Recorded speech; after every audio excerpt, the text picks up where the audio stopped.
What's up YouTube, this is Brand for B10 Outdoors, and I don't know why I said it like that. But obviously you know what this video is. You clicked on the title because you want to watch an inexpensive way to paint your bow. However, I know this video is probably going to get a lot of dislikes and a lot of comments saying that I'm an idiot because I'm doing it wrong. I know that I'm not doing this correctly. I know that there is a better way to do this. And trust me, if this was a new bow, I would pay the $100 and $120 for a professional to take this thing apart, powder coat it, dip it and everything, and make it look professional. I am only using this bow for probably another year. I only want to get one more hunting season out of it. So if I do it myself and the paint starts shipping in 6 or 7 months, I don't care because I'm getting a new bow anyway. This has been something I've researched for the past probably month and a half because it's something I've wanted to do. Like I said, I'm getting rid of this bow in a month. I'm not really getting rid of it, but I am replacing it. I'm always going to keep this bow just because of the sentimental value. This bow is what really made me fall in love with archery. This is really the first bow that I purchased other than what I had before, and that was just an old bow that I didn't really care for. So I'll always have this, so the fact that I can kind of give it new life by painting a different color is really cool to me, and it just makes me makes it stand out that much more. And that's, I've explained in my last video, that's what I love about archery is everything about archery is so different, whether it be bows, arrows, setups, like everything is so different. I love that. So like I said, I've been researching this about a month and a half or so, and I've found a lot of people who have done it themselves and have either put up a YouTube video or just write articles. There's a lot of them out there that I think they do it the wrong way.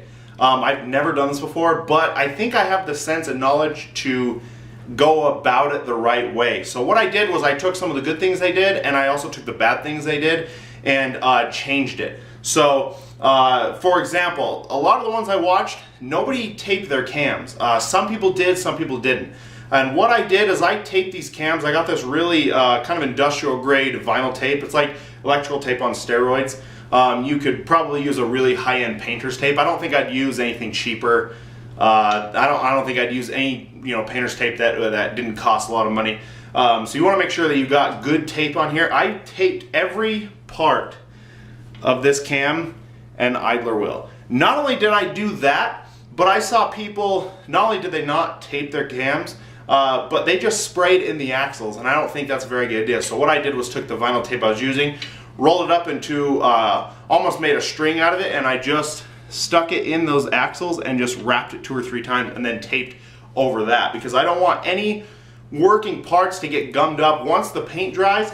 If I just went ahead and sprayed these cams without taping them, I risk, and it's probably a slim chance of me being paranoid, but I don't want any paint getting in the tracks and gumming it up, and as I pull back and release, and it doesn't take much for these strings to come off the track, so I want to avoid that at all costs. I don't want anything getting gummed up in the axles and making my cam a little bit slower than it usually is. So I went about it and just taped the crap out of it. I even went a little crazy on both sides of the yoke here. I also taped my limb bolts. I had a Bear logo right there that I taped that I didn't want to get messed up. I taped every bit of my strings, and I taped them in a way that I can easily remove the tape because I don't want to have to resort to taking a knife or scissors to this tape because I don't want anything sharp around my strings, especially when I can't see them. Next thing I did, this Bear has some string suppressors on them. I just took those off so I can paint those separate. And then I took all the accessories off. A lot of people that I've seen do it or read do it, they didn't take their accessories off because they wanted their accessories to match. Well, there's so many working parts in a sight and a rest that if any of those get gummed up, it just loses performance. Whether you have micro adjusting on your sight, that might get gummed up and might not work, and especially on a drop away rest. If your drop away rest gets sticky or glued up by any terms with the spray paint, you might lose the functionality of your drop away rest and have to throw it away and get a new one. So I just took those accessories off completely. But what I did is I took the screws from those accessories and I just put them back in their designated holes just so the threads don't get gummed up. when I'm done and this thing is dry, I can take those screws off, put some paint thinner to the screws and get them back like new. The last thing I taped was the cable slide. I will paint that separate. When this gets all finished, I can just pop these strings out of that, paint it separate, put it back in. So right now I just have it taped up and I will paint that later. So I spent probably a good half hour to an hour taping this thing, just making sure that it's perfect, because even though I'm not professional and I'm not doing this a professional way, I want to make sure I do it as professional as I possibly can. So I'm kind of doing it the wrong way, the right way, if that makes sense. So prep time is so key. Take time about what you're doing. I'm going to spend 4 days painting this thing because I want this thing to be perfect. I'm going to spend the first 2 days, I'm going to paint one coat, wait 24 hours, paint a second coat, wait 24 hours, and then I'll put on the clear coat. And then I'll let that dry for another 24 hours. So it is Thursday today. I won't be taking all this tape off until Monday because I want to make sure this thing is perfectly dry and perfectly ready to use. I want this thing to look as professional as possible because even though I'm only going to have this thing for a year, I still want it to look good. And the last thing that I'm going to tell you is make sure you take an alcohol wipe and rub every surface down that's going to be painted, because if you've taken this thing out into hunting, it's going to have dirt in places that you can't see. So make sure you wipe off all the dirt and oil that's on this thing before you start painting. So I'm done talking. Let's go downstairs and paint.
All right, boys and girls, ladies and gentlemen, fellow archers.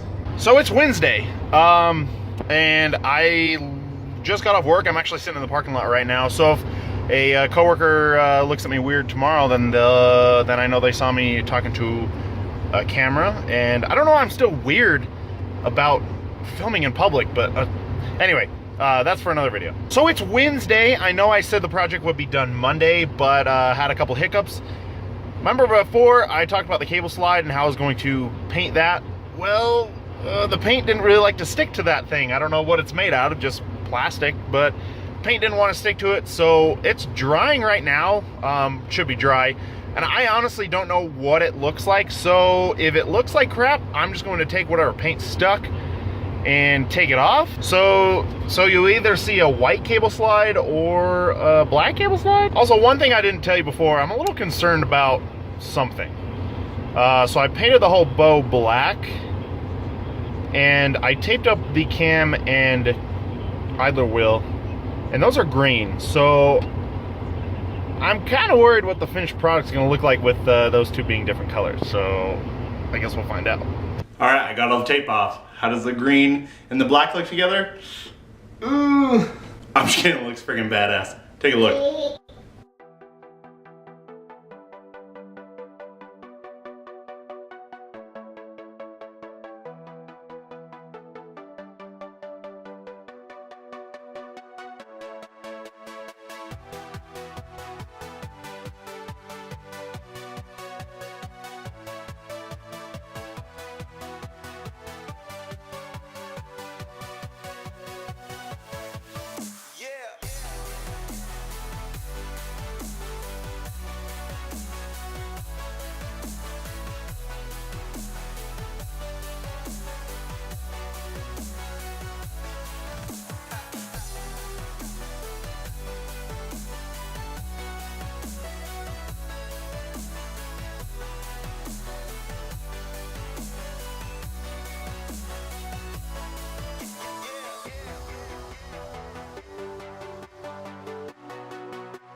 So there definitely are some inconsistencies with the paint, and I think that's just me not sanding it all. If you take it to a professional, they would strip off all the paint and sand it.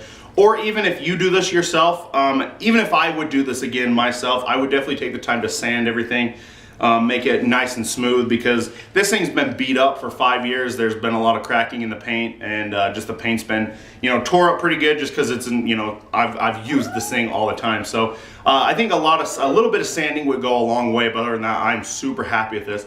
I don't think I would do it again to a newer bow. If this is a newer bow, I'd definitely take it into a professional. But if you just have an older bow like I do and are looking for a quick facelift, I definitely recommend doing it yourself. I am super happy with this. It's like I have a brand new bow. It's the same bow that I still love, but every time I look at it, I get a little bit of a smile because it's, you know, it's new to me and I like that idea. So over time, we're gonna see if there's any cracking. The riser is different material than your limbs, and I feel like the limbs, the paint isn't gonna stick as well to the limbs. The riser is solid. If I see any cracking or chipping in the paint with the riser, I'll be surprised. My boy wants into the video. But yeah, I think there's gonna be some cracking over time on the limbs. Hey! But yeah, I cannot wait to get this thing put back together. I cannot wait to put the hog father on. I'm getting new strings for the next probably week or so. I'll be getting new strings. Like I said, putting the hog father on. And I think I'm gonna be getting a new rest. I wanna try ripcord. That way I've tried a QAD, tried my Trophy Ridge, and I just wanna try ripcord just so I can try all of them. I love the Trophy Ridge Revolution. It's what I have on now, but like I said, I want to try new things so I can know for sure exactly what drop away I want to use permanently. So guys, get out and go shoot. I hope that you guys inspired you guys to do the same thing to your bow. Maybe I persuade you not to, or maybe I persuade you to go see a professional. But yeah, guys, get out and go shoot. It's only January. It's January 6th. So start the new year off right and go shoot your bow. So when you have your tag in hand in August, you have shot your bow already for 7 or 8 months, and you know that you have the confidence to fill your tag. Hey! And it's hard to film when he's not taking a nap. Anyway, guys, hope you enjoyed this video. Hope you guys have a good day. Hope you're having a good new year, and I'll see you guys later.